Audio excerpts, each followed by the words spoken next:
Bonjour à toutes, bonjour à tous. Merci de vous être déplacés pour cette conférence portant sur l'expérimentation qui permet depuis maintenant 3 ans en Centre-Val de Loire et en Normandie à des opticiens de se déplacer en EHPAD et de procéder dans des conditions restrictives, dirons-nous, à des réfractions et à des délivrances d'équipements en présence d'une ordonnance à adapter et ou d'une urgence ou d'un bris de matériel. Cette expérimentation va faire l'objet a déjà fait l'objet, mais va continuer à faire l'objet d'un bilan et probablement d'un élargissement au niveau de tout le territoire national à partir du début d'année. Il devrait y avoir en toute logique une forme de confirmation de la part des pouvoirs publics à ce sujet dans les semaines à venir. Pour aborder ce sujet et pour procéder à une synthèse quelque part, mais aussi pour prendre un peu de recul, nous avons le plaisir d'accueillir aujourd'hui Sandrine Ladoux, directrice communication et RSE du groupe et santé du groupe Optique 2000. Il y a également Virginie Chouvel, opticienne mobile à Chartres. Bonjour. Alors on va commencer, excusez-moi, je vais reprendre le fil de la présentation. Virginie, ça fait maintenant 3 ans que vous intervenez dans des EHPAD dans la région de Chartres. Quel bilan vous faites finalement de cette expérimentation et de ce que vous avez vu sur le terrain? Alors cette expérimentation, ce qui est bien, c'est qu'elle permet de pouvoir poser un petit peu le besoin, de pouvoir le chiffrer aussi, parce qu'on fait des dépistages, enfin non, pas des dépistages, des bilans visuels en grand nombre. Moi, personnellement, j'interviens de façon régulière dans les EHPAD, j'y vais tous les mois, et l'EHPAD prépare une liste de résidents qu'ils souhaitent que je vois. Et au niveau régional, là où se fait l'expérimentation, on a constaté sur 4000 personnes bilantées que à peu près 37% étaient mal équipés ou non équipés, et on en a équipé à peu près 30%. Donc il y a un besoin. Et pour votre part, Sandrine, quels sont vos retours terrain, mais également votre regard plus large sur cette expérimentation?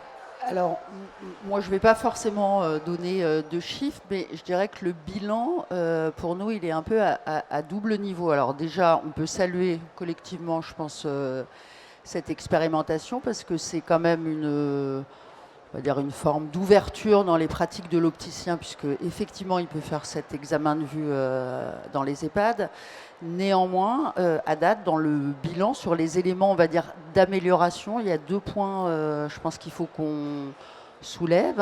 Le premier, alors, il est bassement administratif, c'est qu'aujourd'hui, cette expérimentation, pour rentrer dans l'expérimentation, il y a tout un process, il faut contractualiser avec l'EHPAD, ensuite il faut aller voir l'ARS, qui valide ou qui valide pas. Donc ça, on a bon espoir, et effectivement dans les échanges qu'on a pu d'ores et déjà avoir, notamment avec la DGOS, on sait que ce process sera simplifié, mais c'est quand même un frein pour faire rentrer des opticiens dans ce type de dispositif. Ça, c'est le premier point. Et le deuxième point, je vais attaquer tout de suite parce que comme ça on mettra les pieds dans le sujet, c'est qu'effectivement, comme tu l'as précisé, l'opticien peut faire un examen de vue dans le cadre d'une ordonnance en cours de validité, ou valide ou en cours de validité. Donc restent les cas où il n'y a pas d'ordonnance, restent les cas où l'ordonnance n'est plus valide, et effectivement dans le suivi qu'on fait auprès des opticiens Optique 2000 qui sont engagés dans cette démarche, il y en a 58% qui nous ont indiqué ne pas pouvoir intervenir puisque pas d'ordonnance ou pas d'ordonnance valide. Donc ça, je pense que, encore une fois, même si ça va dans le bon sens, on progresse, on élargit un peu le périmètre de l'opticien, je pense que là, il y a une petite limite qu'il faudra qu'on voit, à améliorer, pouvoir l'améliorer. À ce sujet, rebondissons. Virginie, est-ce que vous avez fait face justement à cette difficulté d'accès aux ordonnances dans les EHPAD, et quel modus operandi finalement est possible pour faire avec ou faire sans? Alors effectivement, il n'y a souvent pas d'ordonnance, hein. C'est souvent le cas. Quand les personnes peuvent encore se déplacer, évidemment, on les redirige vers un cabinet d'ophtalmologie. Il n'y a pas de solution. Quand c'est pas possible, parce que des fois les personnes sont alitées, des fois ils sont en fauteuil et ils peuvent pas faire le transfert du fauteuil roulant au fauteuil de réfraction, à ce moment-là, on passe nous par les médecins, médecins co, médecins traitants pour avoir une ordonnance. Parce que s'il n'y a pas de consultation possible, on n'a pas de solution. Et est-ce que ce recours donc aux médecins coordinateurs ou à des médecins généralistes, est-ce qu'il a pu parfois poser un peu de difficulté par rapport à certains ophtalmologistes locaux? Est-ce qu'il y a une forme de tolérance, d'acceptation? J'ai envie de vous dire, c'est une solution parce qu'on n'en trouve pas d'autres, parce que l'idéal, c'est bien sûr toujours d'avoir un ophtalmo qui fait alors soit l'examen, soit la lecture de l'examen, mais nous, on n'est pas ophtalmo. Moi, quand je fais un bilan visuel, je fais un bilan visuel, je ne fais pas une consultation médicale. Mais il m'arrive d'intervenir en chambre, je ne peux pas envoyer quelqu'un d'alité faire une consultation. Donc là, effectivement, il y a des solutions à inventer, à mettre en place, il y a des choses à créer. Sur le terrain, par rapport encore une fois à ces remontées de terrain, quel est le bilan est fait par les équipes soignantes, par les EHPAD, quels sont les retours opticiens comme on l'a fait, mais également vraiment établissement?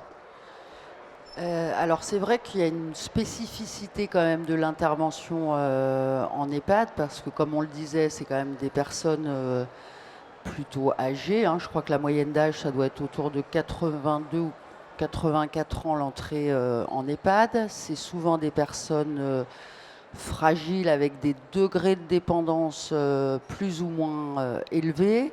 Donc le rôle de l'équipe soignante, on parlait du médecin coordonnateur, je pense qu'effectivement il joue un rôle important, des infirmières, enfin des aides-soignantes, toute l'équipe médicale présente est extrêmement importante. D'ailleurs, je ne l'ai pas dit, mais je vais le préciser. Au-delà du bilan visuel, de l'examen de vue, nos opticiens, quand ils interviennent dans les EHPAD, souvent aussi proposent des sessions de sensibilisation sur les problématiques de santé visuelle. Et puis ensuite, il y a effectivement les familles.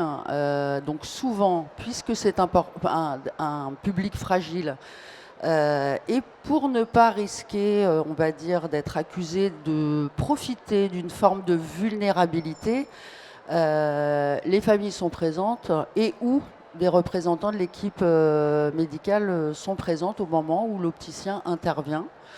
Voilà, je dirais que c'est un peu ça la spécificité de l'intervention auprès des résidents en EHPAD. Et après, c'est aussi un temps peut-être plus long d'intervention que quelque chose de classique en magasin.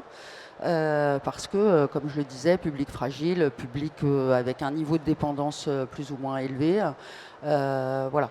Donc le bilan, il est celui-là. Pouvoir intégrer les familles, c'est très important. Et l'équipe, évidemment, comme on le disait, parce que aujourd'hui, on est quand même confronté parfois à des problèmes d'accès à l'ordonnance. Donc le médecin coordonnateur est très important. Les prescripteurs locaux, quand ils sont là, sont très importants. Et quand on est en désert médical, là, il va falloir trouver des solutions innovantes.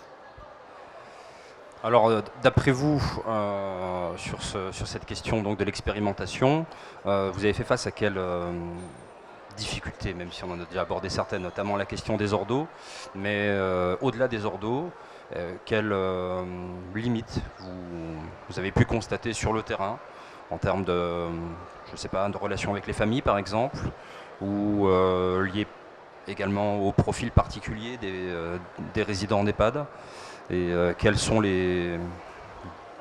qui manque d'après vous un peu à cette expérimentation?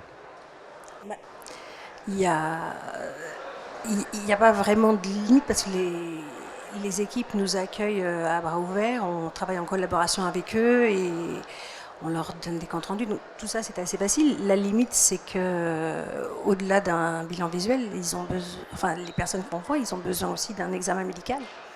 Ça serait bien qu'ils puissent avoir accès à un fond d'œil, à une prise de tension oculaire, à une observation du segment antérieur de l'œil. Dans nos aînés, il y a encore beaucoup de personnes qui n'ont pas été prises en charge pour la cataracte, notamment suite au Covid. Le Covid, ça a coupé plein de choses. Il y avait des opérations programmées qui ont été annulées, qui n'ont pas été reprogrammées, et des personnes qui étaient en possibilité d'être opérées parce qu'elles étaient suffisamment en forme, aujourd'hui ils sont moins. Donc on a besoin de ces contrôles médicaux, c'est indispensable. Donc ça c'est la limite. La relation famille, j'ai envie de dire, elle se fait plutôt bien parce que les familles apprécient énormément qu'on soit dans l'allée vert. Le fait de ne pas avoir à déplacer son proche, de ne pas organiser un transport, le fait de pouvoir assister aussi effectivement au rendez-vous, c'est vraiment précieux parce que ça permet aussi de poser des questions. Comme ce sont des rendez-vous qui sont longs, parce que ça prend du temps, les familles sont bien plus à l'aise pour poser des questions parce qu'une consultation, on n'est pas médecin, mais malgré tout, il y a des questions auxquelles on peut répondre. On se permet de les poser, on a du temps. Chez le médecin, des fois, ça va un peu vite, on ne pose pas la question. Et puis, je pense que toutes les équipes médicales sont quand même contentes de pouvoir interagir. Parce que, bien évidemment, on va rencontrer les infirmières, mais on peut aussi travailler en collaboration avec la psychologue, l'ergothérapeute. Et ça, c'est des échanges qui sont riches pour nous comme pour les équipes. Donc, le fait d'aller vers, vraiment pour ces structures-là, c'est primordial. Dans ces établissements, donc lors de ces interventions, la question de la délivrance d'équipements se pose dans certains cas.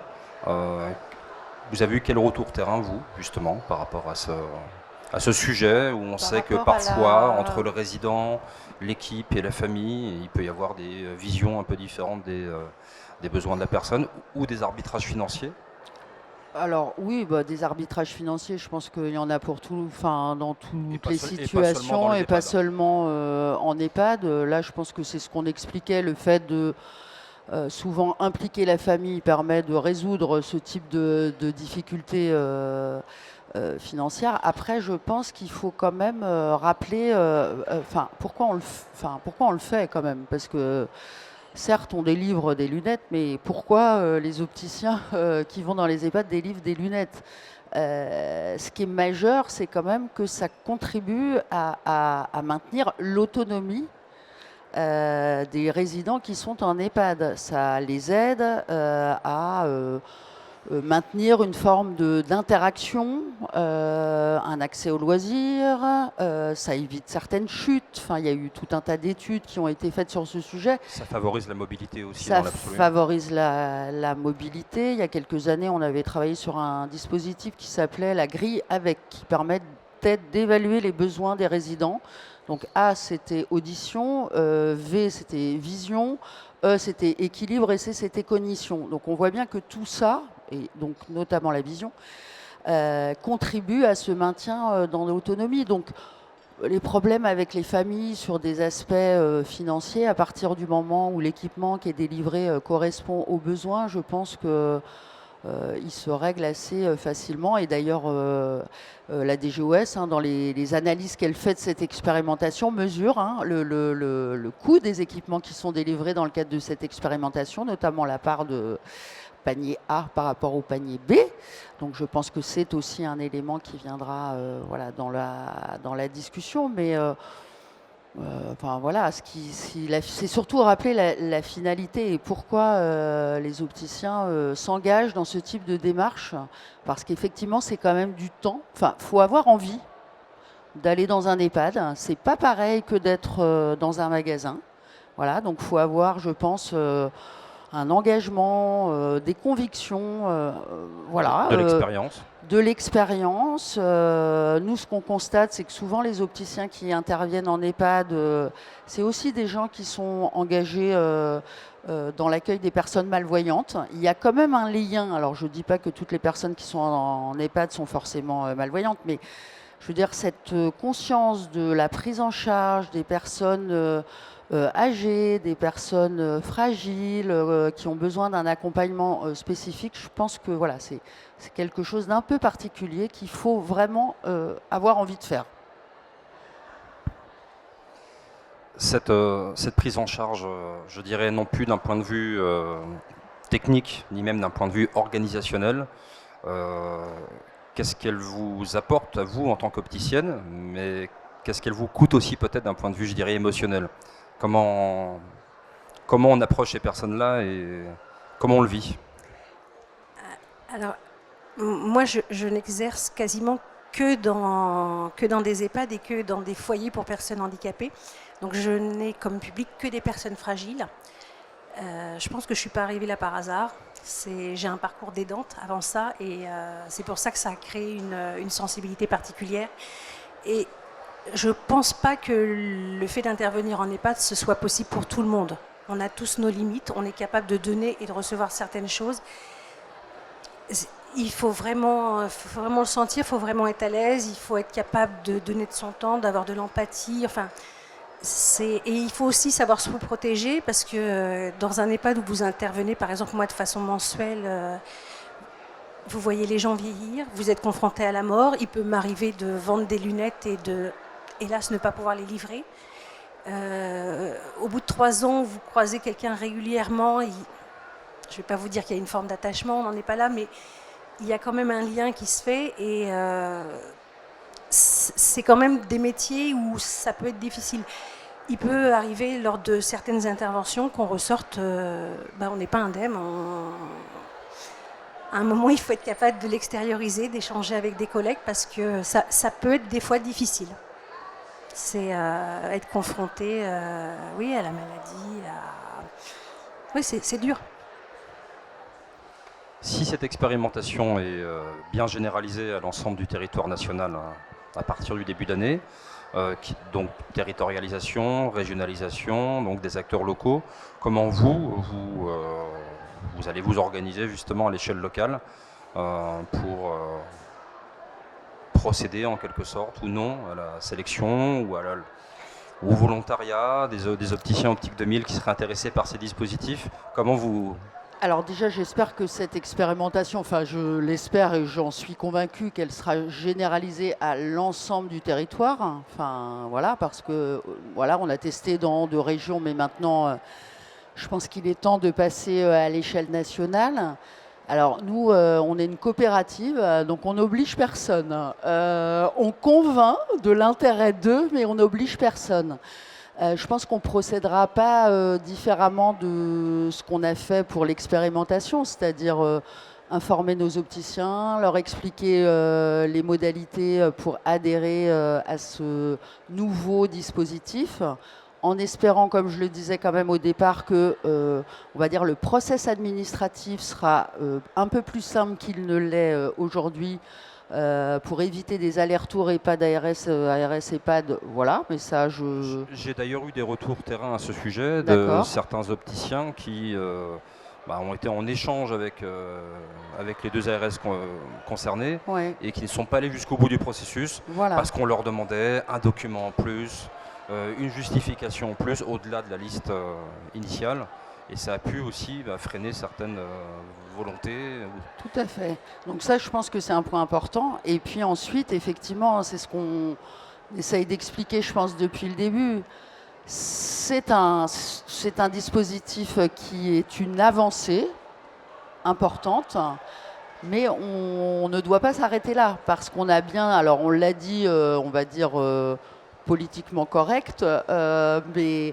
Aujourd'hui, on est quand même toujours confronté donc à cette absence d'ordonnance. Alors, on peut trouver des solutions, on va dire, quand on a son réseau local, mais demain, quand ce sera généralisé à toute la France, il va falloir qu'on trouve des solutions qui impliquent les ophtalmologistes, les orthoptistes, les opticiens, pour répondre, notamment dans les déserts médicaux. Donc, je vais dire le mot, mais voilà, il ne faudra pas m'en vouloir. Je pense qu'aujourd'hui, il y a quand même des solutions de télémédecine, donc je reste extrêmement vague, qui peut-être pourraient permettre, encore une fois, dans des zones où il n'y a pas d'ophtalmologiste à proximité, de trouver des solutions, parce qu'il faudra trouver des solutions. Voilà. Les résidents en EHPAD, les gens à domicile, même on pourrait élargir, ont besoin qu'on leur apporte collectivement, opticiens, orthoptistes, ophtalmo, des réponses adaptées à leurs besoins en santé visuelle. Enfin, je pense que c'est notre responsabilité collective. Alors, sans transition, puisque la transition était assurée par Sandrine, nous allons passer Ah bah zut, je ne savais pas ce que c'était la suite. à la slide suivante.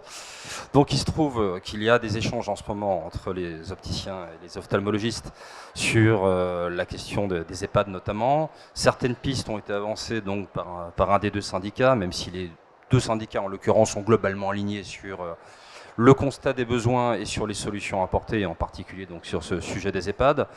Donc on a notamment le président de l'AFNOF, donc Hugues Verdier-Daviou, qui évoquait une sorte d'accord de principe, mais non contractualisé avec les ophtalmologistes, avec potentiellement, et ceci est du off et n'est pas officiel, mais il pourrait y avoir en quelque sorte une intervention.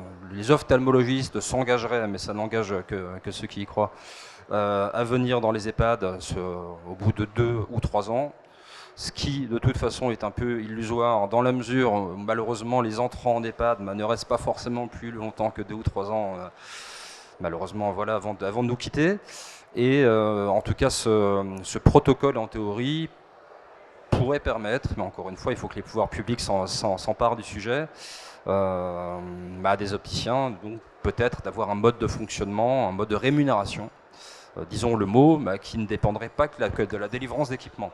Sachant que c'est un peu tout de même aussi le cœur du sujet quelque part. Je vais juste réagir sur le projet de protocole que je ne connais pas plus que ça, donc je ne vais pas du tout prendre position par rapport à ça, mais dans le cadre du bilan de l'expérimentation EHPAD fait par la DGOS, normalement il va y avoir justement un bilan sur les relations EHPAD-ophtalmo, les visites d'ophtalmo en EHPAD, pour pouvoir poser un peu le constat. Dans les zones de déserts médicaux, j'ai quand même du mal à imaginer, mais encore une fois, je ne fais pas du tout de procès d'intention, comment on pourrait organiser des visites d'ophtalmologistes dans les EHPAD. C'est pour ça que je dis que c'est notre responsabilité collective de trouver une réponse adaptée et réaliste. Voilà. Surtout que se pose aussi quelque part la question de la territorialité des soins. Donc on sait que dans certaines régions, si les délais, notamment avec le travail aidé et les délégations de tâches ont pu baisser, il y a malgré tout certaines régions en France, dans un périmètre de 40 ou 50 km, on n'a pas ou très peu d'ophtalmo. Donc effectivement, cette promesse semble un peu optimiste, dirons-nous. Voilà. Mais par ailleurs se pose aussi une autre question, c'est la question des échanges entre les ophtalmos et les opticiens au sein des 3 eaux globalement sur le partage d'informations. C'est pas un sujet d'ailleurs qui ne concerne que les EHPAD, hein. Ça concerne plus largement la filière optique. Mais encore une fois là-dessus, on attend encore des briques, notamment au niveau des pouvoirs publics, pour que les opticiens puissent prendre toute leur part sur cette question de la communication entre les 3 eaux. Ce que je vous propose, c'est qu'on diffuse maintenant la vidéo donc, de Clara Debord, directrice générale de l'ARS Centre-Val de Loire.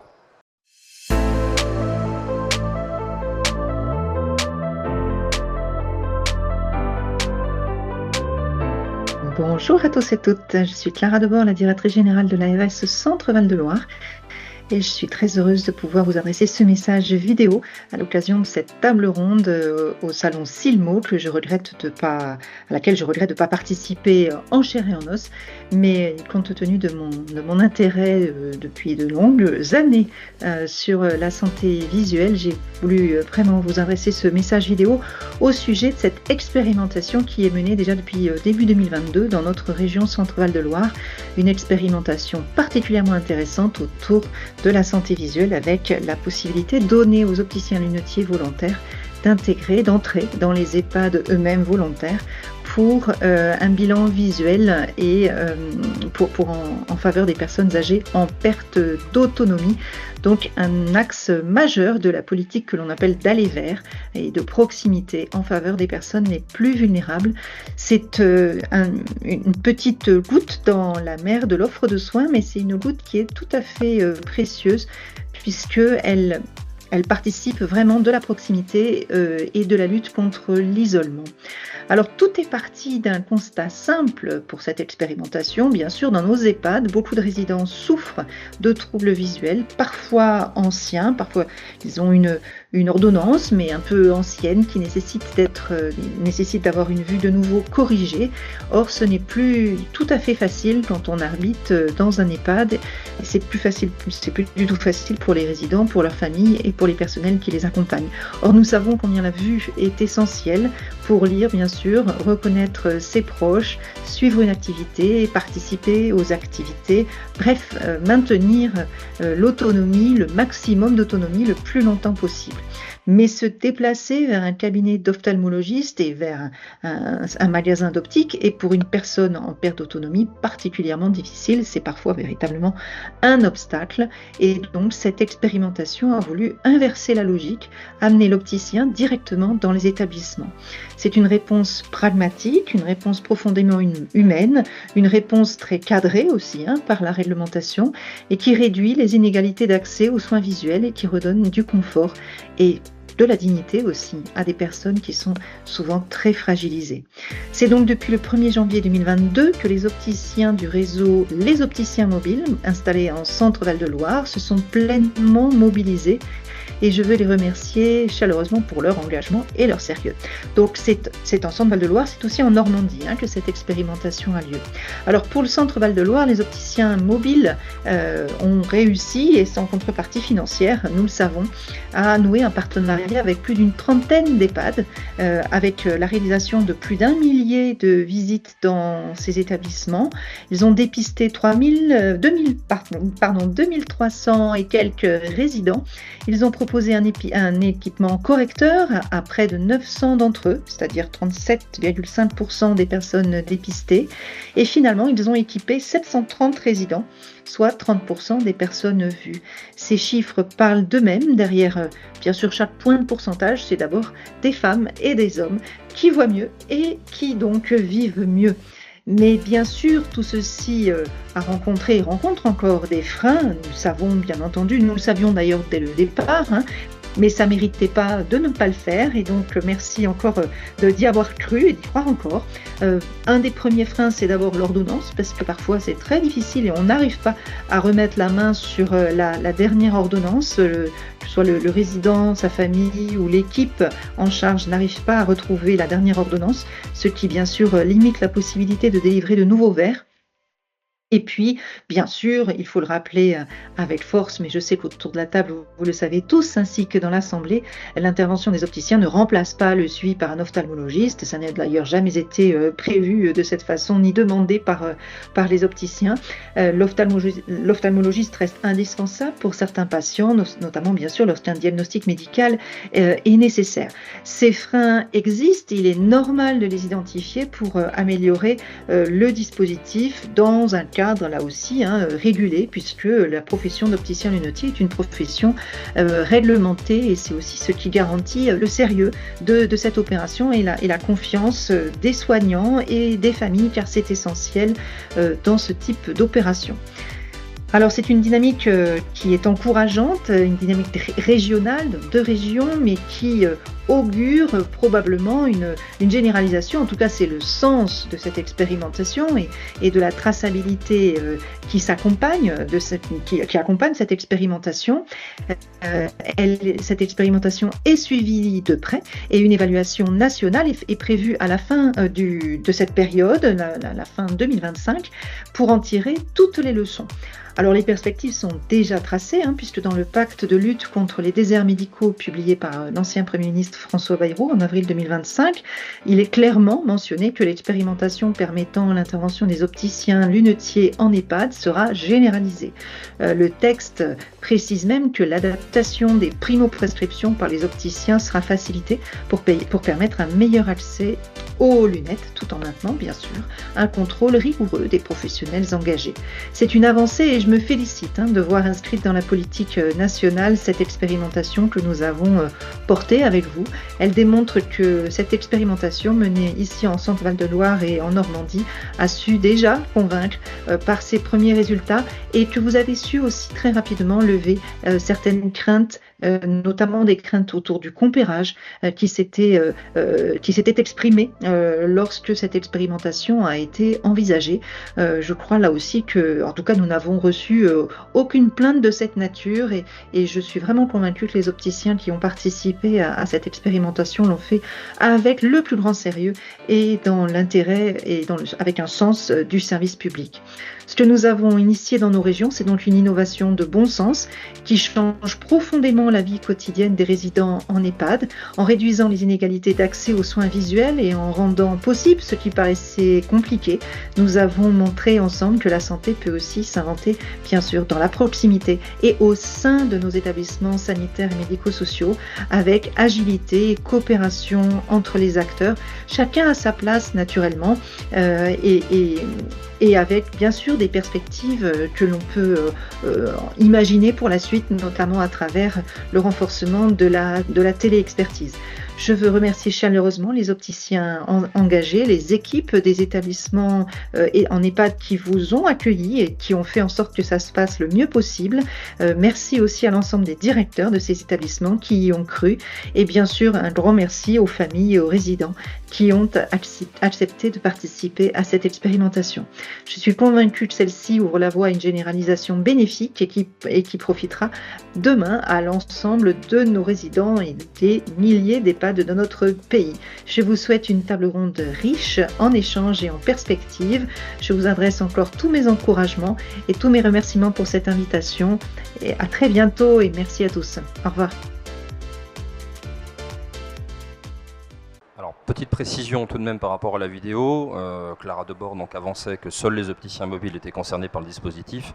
C'était bien sûr une erreur de sa part, sachant que ça concernait par ailleurs des opticiens Optique 2000, des opticiens indépendants, d'autres enseignes, etc. Je pense que c'est tous les opticiens volontaires, hein. Il n'y a pas d'exclusion particulière. Hein. Par contre, je vois qu'elle va plus loin que moi, puisqu'elle parle même de téléexpertise, donc elle est moins politiquement correcte que moi, donc je vois qu'il y a des choses dans les tuyaux.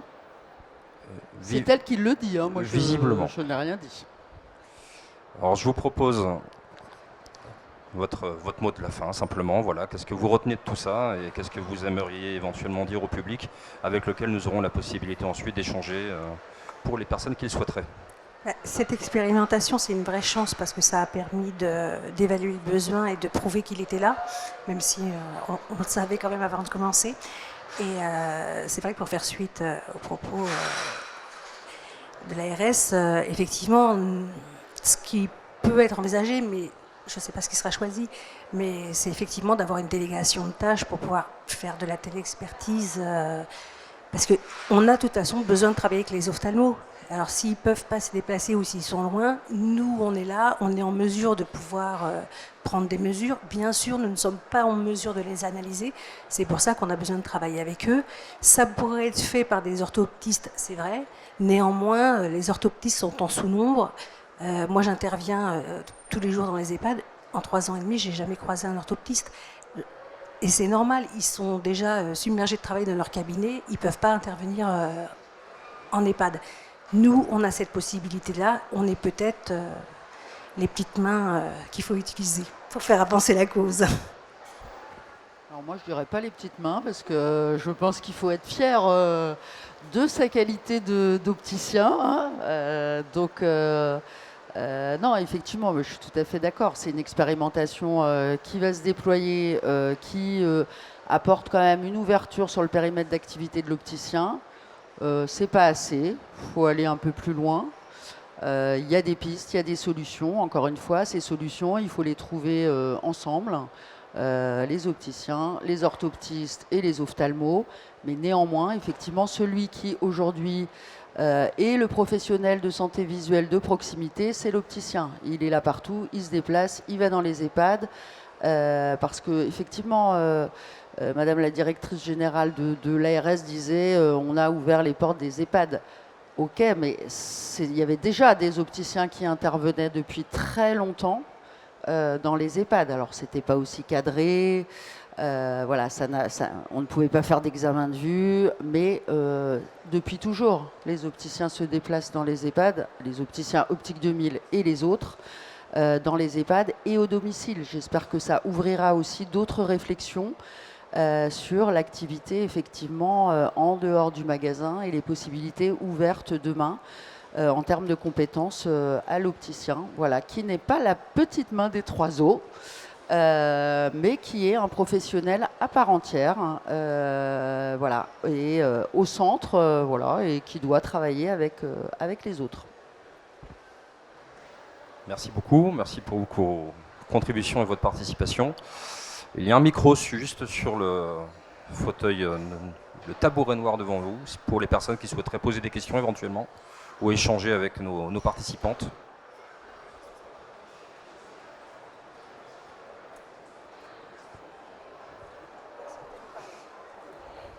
Eh bien, en tout cas, merci d'avoir assisté à cette table ronde et on vous donne rendez-vous sans doute l'année prochaine.